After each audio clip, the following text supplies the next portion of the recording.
Hey, today I'm going to be showing you how to quickly refill these Swiffer pods. They do not come refillable, but I'm going to show you how to actually do that.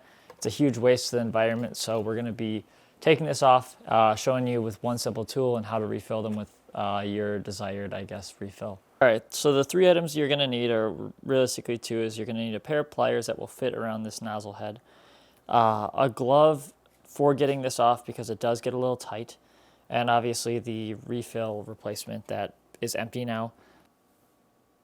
So what we're going to do is we're going to be removing this top cap. It kind of twists off, but it is also glued on, so that's why we need this.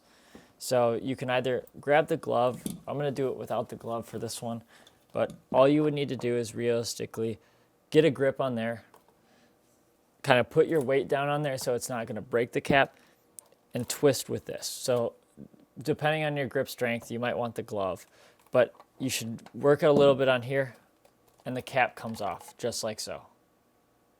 All right, so to refill it, what all you should do is grab a solution of something, make it 50% water, 50% solution.